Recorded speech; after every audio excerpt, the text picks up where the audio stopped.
We can head back to Forest training ground and speak to Anton Tolui. Anton, back with us. What can you tell us? Ange Postecoglou is officially the new head coach of Nottingham Forest. The club has just released a statement confirming his appointment. Interestingly enough, in their statement, they go on and list all the things he's achieved in his career. The success in Brisbane, at Yokohama, at Celtic, of course, finishing 5th in his first season at Spurs before obviously going on to win the Europa League. No quotes for Ange Postecoglou in the statement just given to us by Nottingham Forest, but there are quotes from the owner, Evangelos Marinakis, who's made this decision to part company with Nuno Espirito Santo and bring in Ange Postecoglou. I'll give you his quotes in full. He says, "We are bringing a coach to the club who has a proven and consistent record of winning trophies. His experience of coaching teams at the highest level, along with his desire to build something special with us at Forest, makes him a fantastic person to help us on our journey and achieve consistently on all of our ambitions."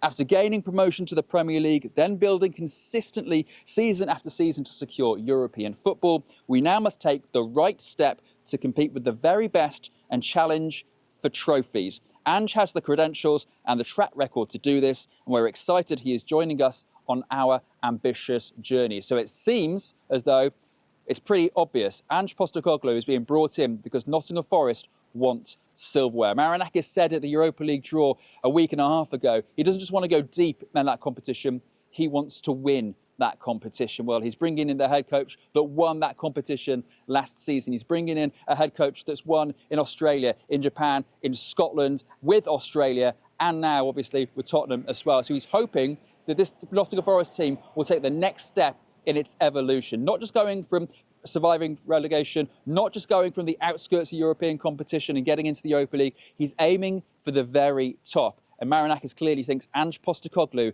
is the man that is going to do it.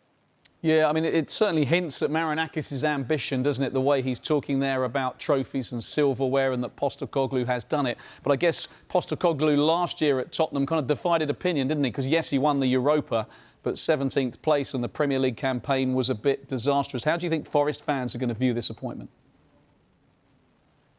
I think they're going to be a little bit confused by the logic behind it, considering Nuno Espirito Santo is such a popular figure here, taking the team from 17th in the table all the way up to European football. But at the same time, I think Forest fans knew that the writing was on the wall as soon as Espirito Santo went public with his criticisms and worries around his relationship with the owner and obviously the transfer business being done later in the window. However, Ange Postecoglou will come in with a team which has had an extra £180 million worth of investment during the summer and go, do you know what? This team, I think I can bring an attacking brand to this team that has been lacking for some time. They had pragmatic football under Steve Cooper in the Premier League. They had pragmatic football under Nuno Espirito Santo when they went up further into the Premier League. Obviously now they're looking for a little bit more style. They've got 9 forwards at this football club, each of whom could easily start in the Premier League or in the Europa League this season. They've spent millions and millions of pounds on the likes of Amari Hutchinson for £35 million, Dylan Bakwa for £35 million, Igor Jesus, who was scoring goals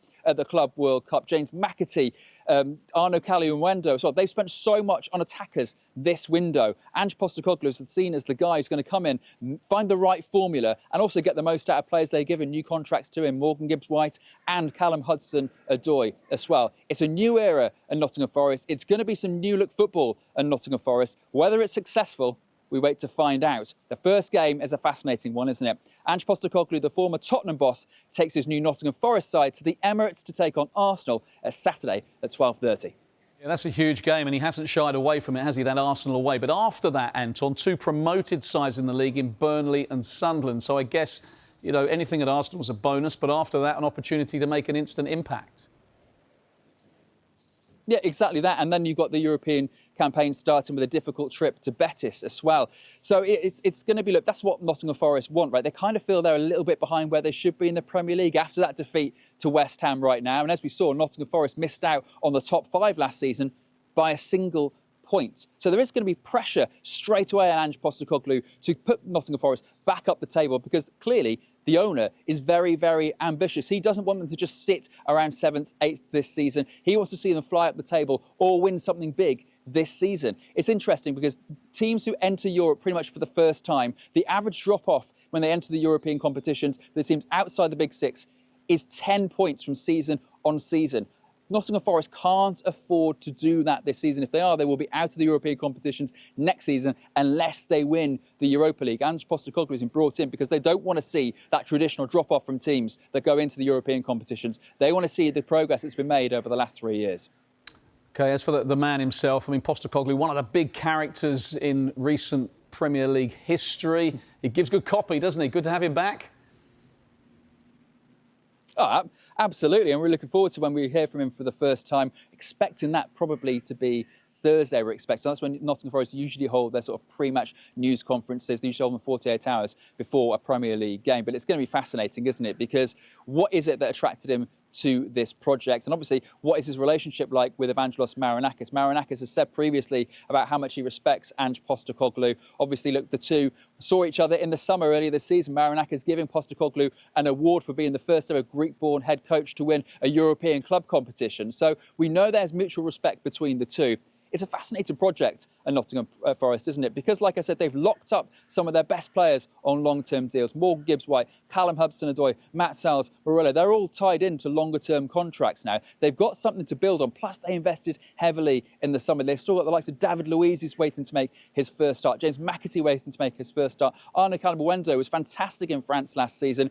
Is he even going to get a start? Igor Jesus, like I said, was scoring goals at the highest level for Botafogo last season, won the Copa Libertadores with them last season.